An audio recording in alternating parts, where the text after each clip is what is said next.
नमस्कार, क्या हाल चाल साथियों। आज की इस वीडियो में हम 20 स्पेशल प्रश्न करने वाले हैं। जल्दी से आप लोग आइए और हम इन प्रश्नों की शुरुआत करते हैं। इन 20 प्रश्नों में खास क्या है, तो सबसे पहले तो रचनाएं किसकी हैं, ये ऐसे प्रश्न बनाए गए हैं इसमें। ठीक है, कोई पुरस्कार पर आ जाएगा प्रश्न, या फिर विदा, किस विदा की रचना है। ठीक है, तो ऐसे ही नॉर्मल प्रश्न मैंने बनाए हैं। तो चलिए शुरू करते हैं। पहला प्रश्न है, परिमल किसका काव्य संग्रह है? उत्तर देना है आपने। परिमल किसका है? निराला, मैथिली शरण, पंत या प्रसाद जी? जी हाँ, तो उत्तर आएगा निराला जी का है। और यह 1930 ईस्वी में प्रकाशित हुआ एक काव्य संग्रह है। और इस काव्य संग्रह में अगर देखें तो उनकी छायावादी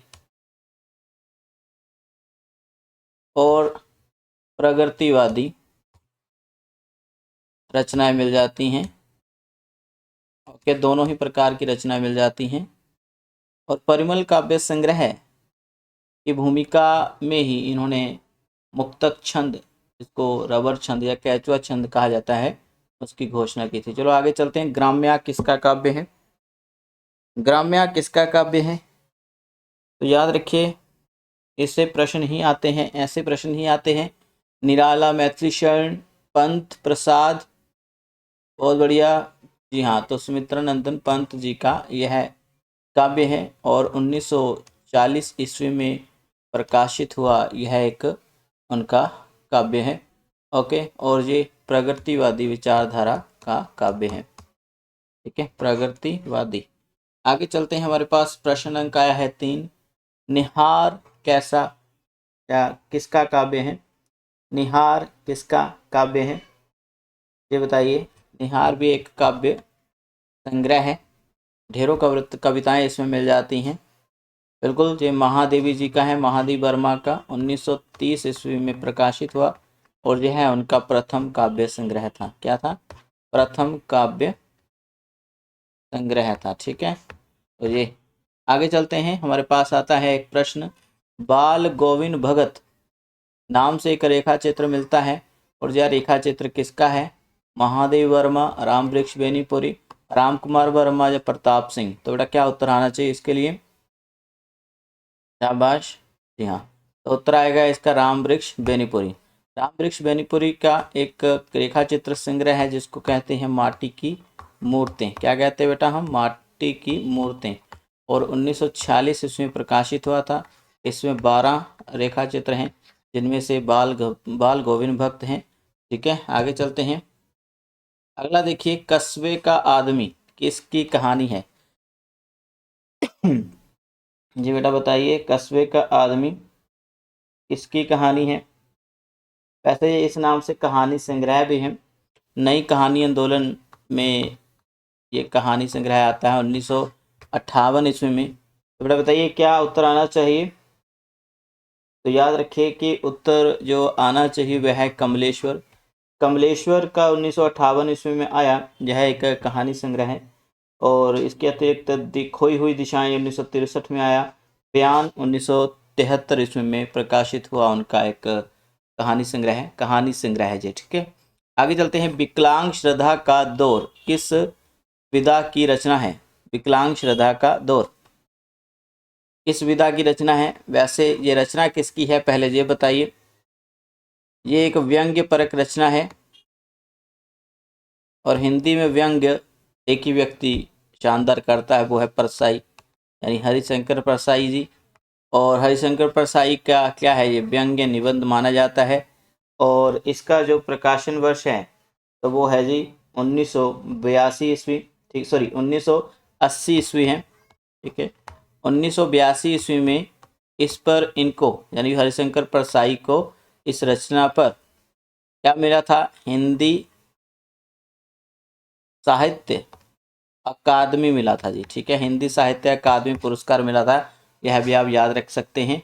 बोले बादशाह, ये एक कहानी है लेकिन ये कहानी किसकी है बेटा, ये आप बताएंगे। बोले बादशाह कहानी किसकी है, इस कहानी का जो रचनाकार है वह आप बताएंगे। क्या उत्तर आना चाहिए, मनु भंडारी, कमलेश्वर, जसपाल या कृष्णा सोबती। थोड़ा याद रखिए, यहाँ पर जो उत्तर आएगा वह आएगा मनु भंडारी नहीं आएगा, कमलेश्वर नहीं आएगा, जसपाल नहीं आएगा, फिर एक ही विकल्प बचता है वो है कृष्णा सोबती। कृष्णा सोबती का एक कहानी संग्रह है बादलों के घेरे। बादलों के घेरे जो कि 1980 ईस्वी में प्रकाशित हुआ था। इसमें मात्र 24 कहानियां हैं। उन 24 की 24 कहानियों को पढ़ भी लीजिएगा और याद भी कर लीजिएगा। उनके नाम भोले बादशाह उनमें से एक है। चलो आगे चलते हैं। आतिथ्य। आतिथ्य नाम से एक कहानी है, लेकिन यह कहानी किसकी है बताइएगा। मनु भंडारी, कमलेश्वर, जसपाल, कृष्णा सोबती। बेटा क्या उत्तर आना चाहिए। इसमें पहाड़ी लोगों जिसका लंगोड़ी एक जगह है पहाड़ों में, वहाँ के लोगों का जो आदर सत्कार है, जो अपने मेहमानों का आदर सत्कार करते हैं, वो उस पर लिखा गया एक उस पर लिखी गई कहानी है।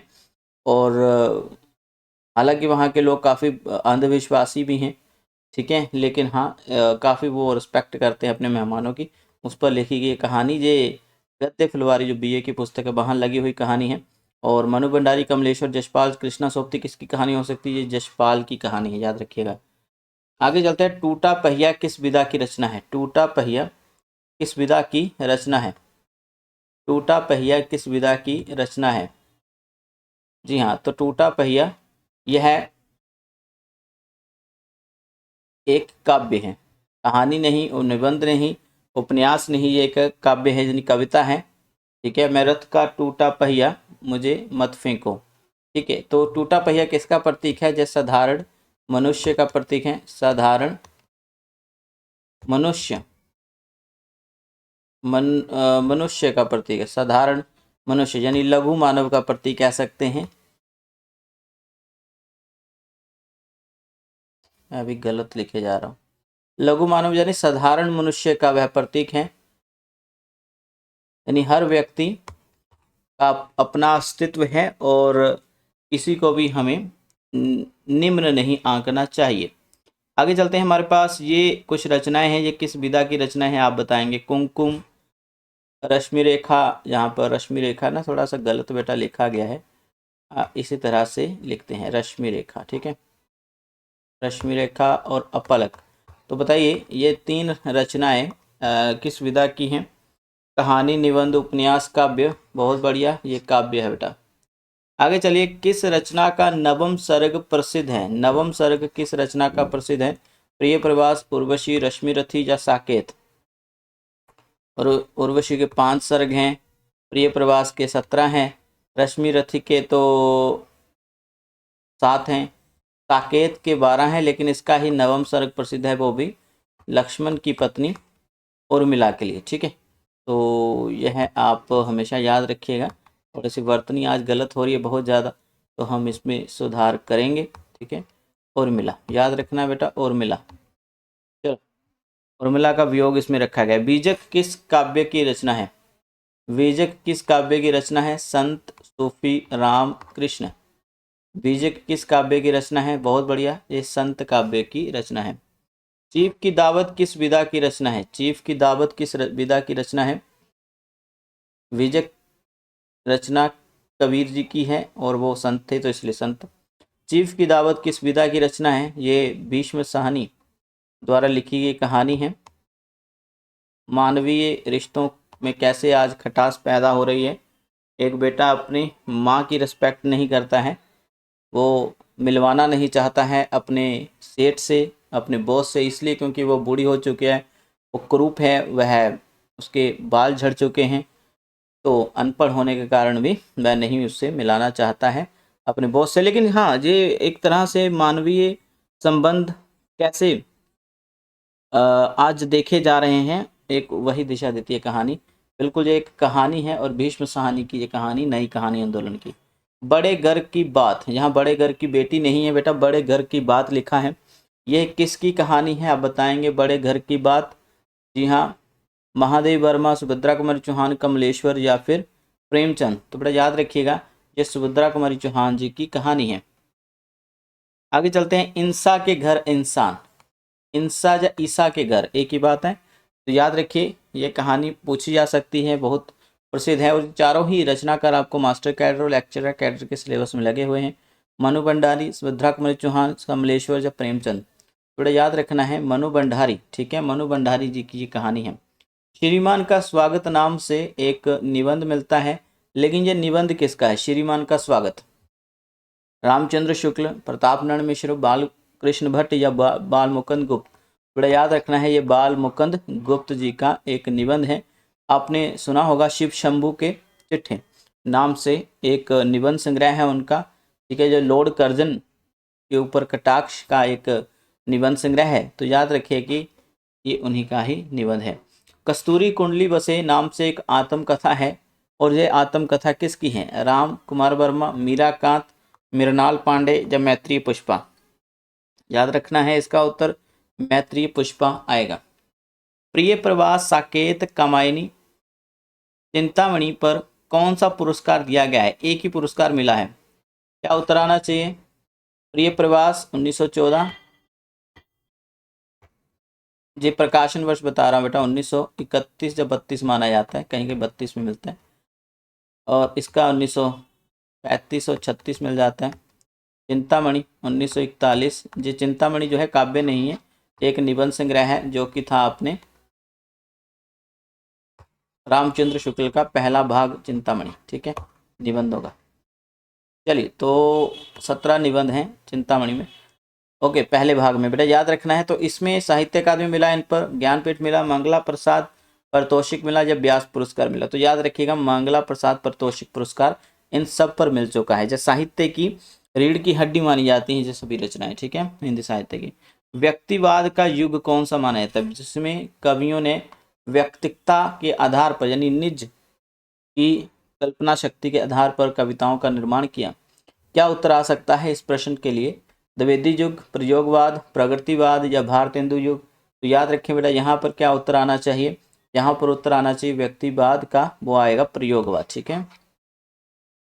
बिहारी सस्सई में कौन से दोहे सबसे अधिक हैं? कौन से दोहे सबसे अधिक हैं बिहारी सस्सई में?